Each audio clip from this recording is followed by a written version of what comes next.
Raichu! Give it another thunderbolt! Hello everybody, I am Tom and you are watching me play Pokemon Red and Nuzlocke. In today's episode we're going to go take on Lieutenant Surge, or Lieutenant Surge, depending on where you're from. We'll go over a team recap. We have Flutterby the Butterfree at level 20. We have George the Mankey at level 20. Flappy the Pidgeotto at level 21. Weedy the Ivysaur at level 23. The Pokemon King the Nidoking at level 24. And we currently have Raditz. The reason we have Raditz, here's an oddish, is because I needed a Pokemon with Cut. Ordinarily we'd have Snake the Ekans on our team, however, we needed a Pokemon with Cut and I didn't really want to teach it to Ivysaur. So, that's why we have Raditz. Cut. Raditz hacked away with Cut. There we go. So we can now get into the gym. That's nice.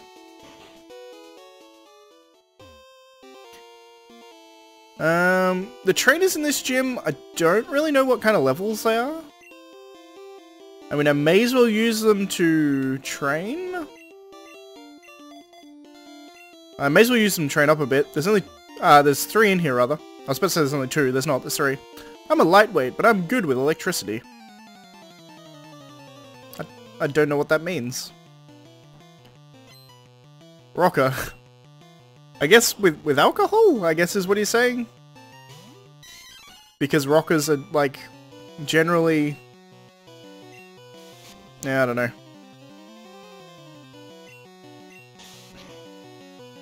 know. So I have to watch out for Sonic Boom. I've said it before with Voltorbs and Magnemites, they get Sonic Boom, which is a move that always does 20 HP of damage.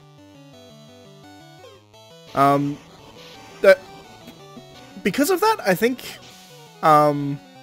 Surge's Voltorb is probably going to be his most evil Pokemon, because from memory he has a Voltorb, a Pikachu, and a Raichu. The Pikachu can only hit me with Quick Attack if I go into Nidoking, and I don't think the Raichu can hit me at all. So, that's a thing. But as far as the Voltorb, I think it's got Sonic Boom, which does 20 HP of damage. So I have to keep an eye on my HP limit. Is that half? Maybe. It does, not quite half, I don't think. It'll live on like 1, yeah. Unfortunate, but not much you can do about it.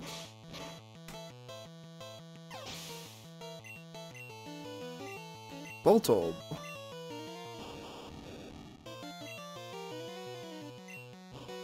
So you see here, this will take us down to 9 HP.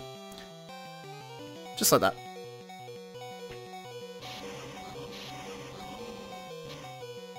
Now obviously I have to change Pokemon now. I don't think Voltorb actually gets an electric move for ages, so I think I'm okay with going into Butterfree here.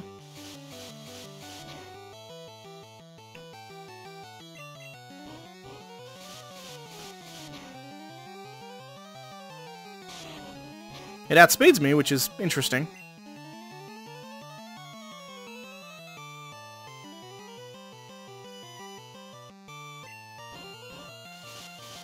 This can't kill me, so I'm good. And now it's poisoned.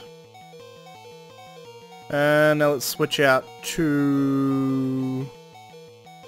Again, it doesn't matter that I'm weak to electricity here, because I can just do that. Screech. What was my defense? Kind of annoying, but ultimately I don't think I care. And he'll have one more Pokemon. No, he didn't. That was it. Alright, cool. Fried! I'm actually going to go back to the Poke Center after that, because he actually kind of did a number on a couple of my Pokemon. As I said, having, whoops. Having Sonic Boom makes a big difference. The plus side for me is that it's very easy to work around, because I know I can just see my HP and I know exactly how much it's going to do. But the downside is, it does 20 damage no matter what. So that's actually a fairly significant amount of damage around about this level, which makes it a fairly good move. Because it's doing, like, between a quarter and a third of my HP at least per hit. So... potential issues. But I think for the most part, Nidoking can probably go through this entire place by himself when we actually get to Surge. This is no place for kids. I was under the impression a majority of the people who took on the gym challenge were children. Level 21 Pikachu. Paralyzed me, that's kind of annoying. I got fully paralyzed, that's kind of annoying. Twice. Pretty low chance of that happening. Now, I am level 20, so my Seismic Toss is essentially the same as if I'd use Sonic Boom there, which is kind of coincidentally funny.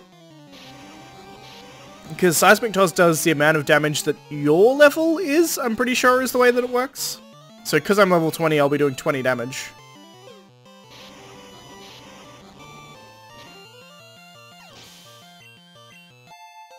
$21. Cool. Fury Swipes.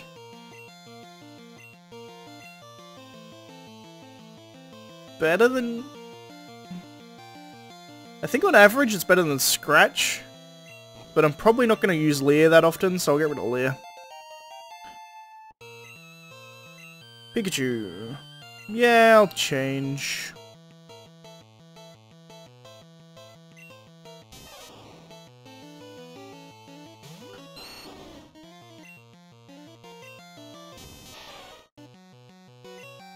Poison you. I'll then Leech Seed you.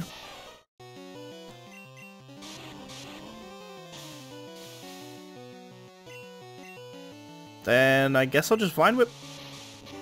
Because he's growled me a few times, so I don't really want to use physical attacks if at all possible.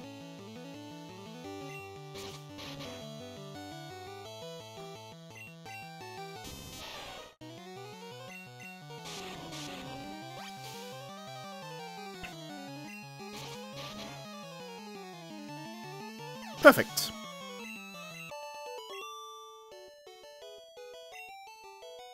Alright, so we have one more trainer in here to take on, and then we can just do the puzzle and actually get to Surge. I'm just gonna switch this out at this point. When I was in the army, Lieutenant Surge was my strict CO. That's odd. Because you're like an old dude. And Surge doesn't seem that old. But, whatever.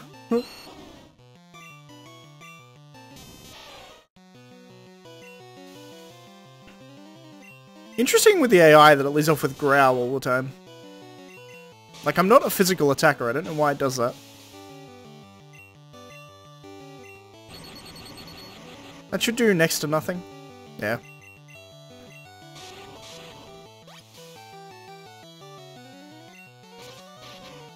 I'm paralyzed, which sucks, but... I mean, I was slower anyway, so it's only if I get fully paralyzed that's really an issue. Which apparently it's not.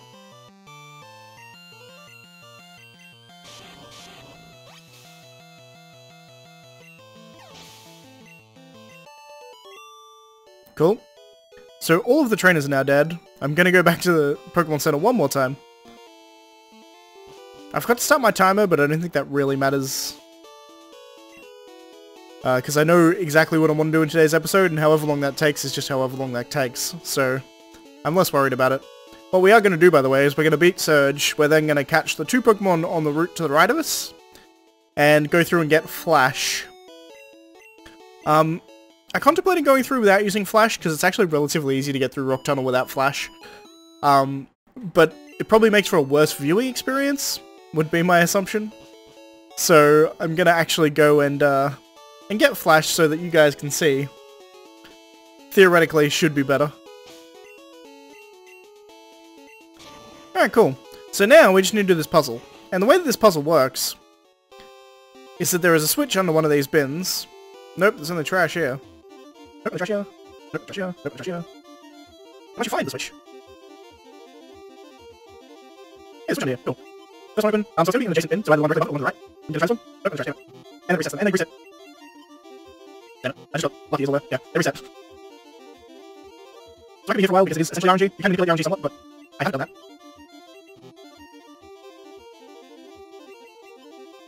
Hey, second switch. Fantastic. Alright, so I can take on Surge now.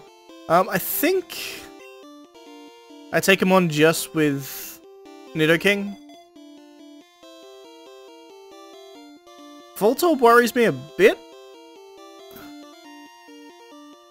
But the thing is, like, his Pikachu has Quick Attack, but I'm pretty sure his Raichu just has literally nothing that can do damage to me. I have the Dig TM, but for some reason Nidoking can't learn Dig. I don't know why. It makes no sense, but he can't. I think maybe we're gonna put Ivysaur first and see if I can have him take out the Voltorb. Hey kid, what do you think you're doing here? You won't live long in battle, that's for sure. I tell you kid, electric Pokemon saved me during the war.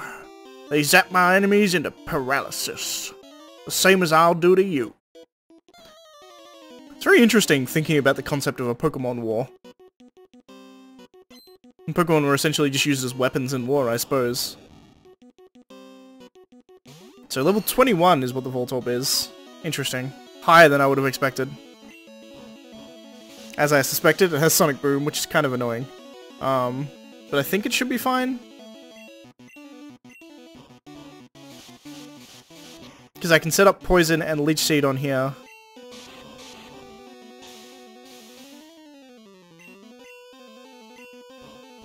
Hit it with one Vine Whip. That'll take me down to 8 HP.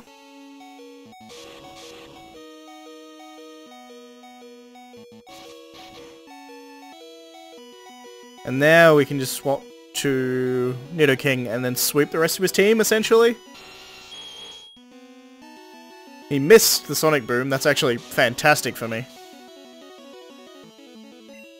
I'm gonna Body Slam, because I think it kills him anyway. It does. Pikachu. Nope. So I think it can... I think it has Growl and Quick Attack are the only things that could hit me with. I'm gonna Body Slam it for now. Yeah, it has Quick Attack, that's what I thought. That was a crit, holy crap. Body Slam one-shot his Pikachu, holy shit. And then we have Raichu. No. I don't think his Raichu can touch me, like, at all. I'm gonna Thrash. Yep. Thunder Shock, doesn't do anything. You can lower my attack, I guess. That's something you can do. But the reality of the situation, it means he lives 2 Thrashes rather than 3. Pokemon King level 25, cool. As I suspected, that was a very easy boss fight. Easy gym battle, I should say. Whoa! You're the real deal, kid!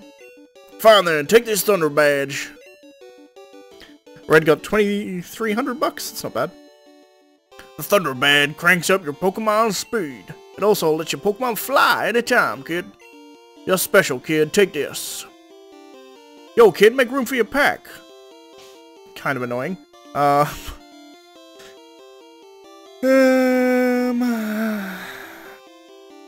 is this? Rest.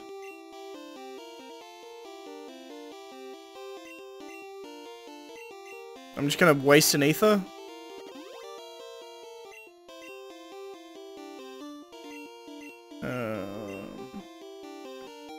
TM24 Thunderbolt. Teach you to an electric Pokemon. So we now have Thunderbolt TM, which is a really good move. Pretty much the best electric move as far as I'm concerned.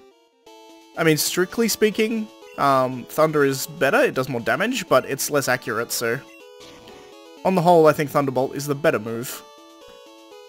But, we can now swap out my Radish and put Snake back in the team. And we have 2 more Pokemon we have to catch. So you know what? I think what I'm going to do is we're going to deposit Raditz.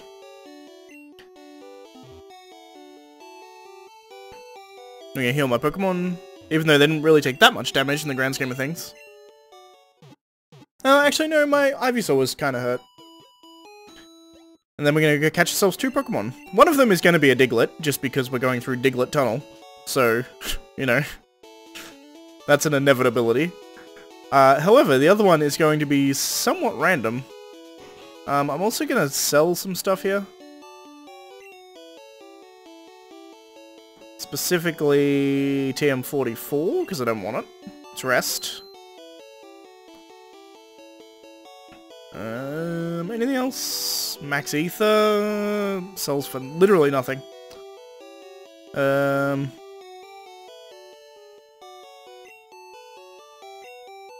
Apparently you can't sell the SS ticket, but I don't really need the SS ticket anymore because I've already bid on the SSN. Makes sense that you can't sell it though. I can probably deposit it in my box. I may go do that. But we've beaten all the trainers on this route, as I showed in a previous episode. We did not, however, get an encounter on this route. Spearow, that's a Dupes.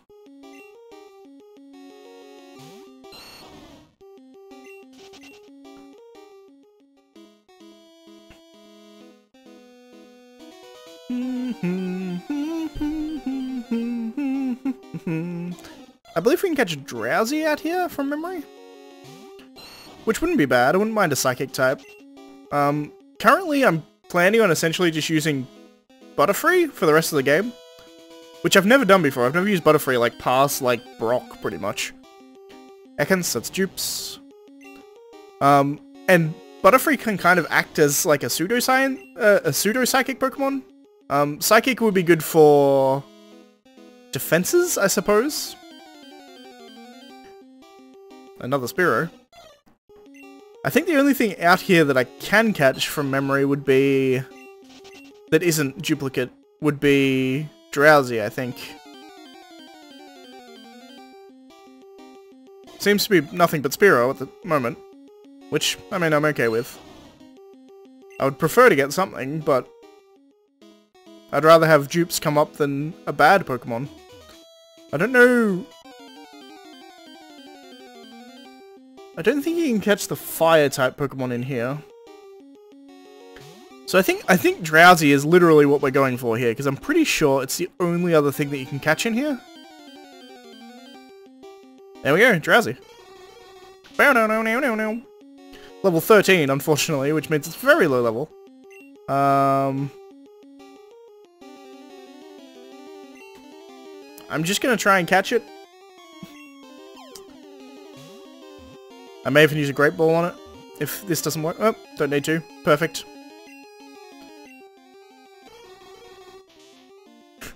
Puts enemies to sleep, then eats their dreams. Occasionally gets sick from eating bad dreams. Yes.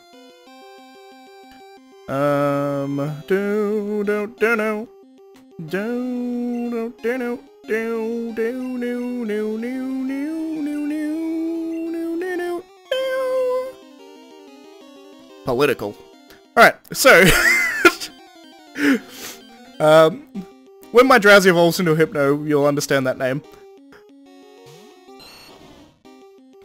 So... we now have Epstein.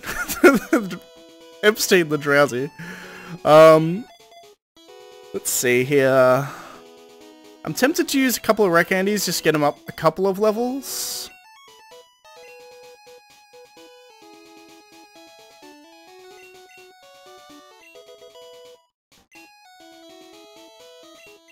Plus there's clears room in my bag, which has the added benefit. Alright, cool. So it's level 16, that's something. I should also look at my TMs and see if he can learn anything. Mega Punch. Physical, not worth it. Bubble Beam. Can he learn Bubble Beam? He cannot. He can probably learn Dig, but Ground is physical. Thunder Wave. Probably worth it, actually. So he can now paralyze people. And this here is Thunderbolt, right? You can't learn Thunderbolt. Apparently Mankey can learn Thunderbolt. And Nidoking. I knew Nidoking could. Apparently Mankey can learn Thunderbolt. That's odd, but okay. Cool. So next, we've got to come into here and catch ourselves a Diglett. I think the smart option here would be to actually swap flying Pokemon at the front. Diglett or a Dugtrio, one or the other. It's a Diglett. Level 20? Well, goddamn. Means I can quick attack it. Or maybe not. I think I can still try and catch it when it's underground. Yes. Nice.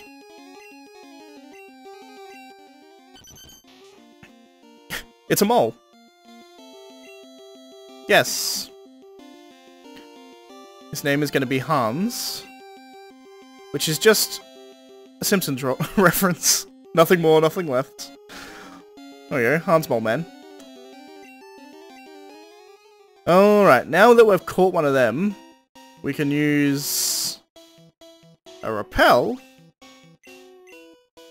to hopefully make it through the rest of here without any encounters. If we do get an encounter, it's going to be a Dugtrio that's going to be insanely high level. I think you can catch Dugtrio at level 31 in this place, which is ludicrous. I didn't bring Cut. I don't think I need it though, because I think Flash is here. Hello. Or not. Unfortunately, no.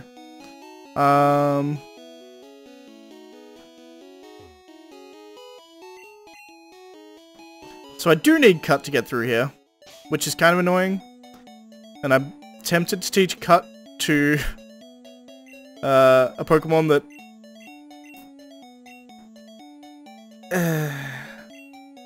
Ivysaur?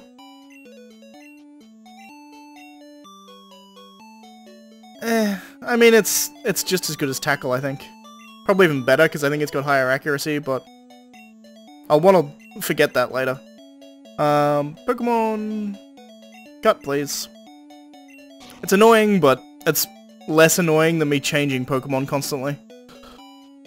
That's my justification anyway. Hello. Hi, remember me? I'm Professor Oak's aide.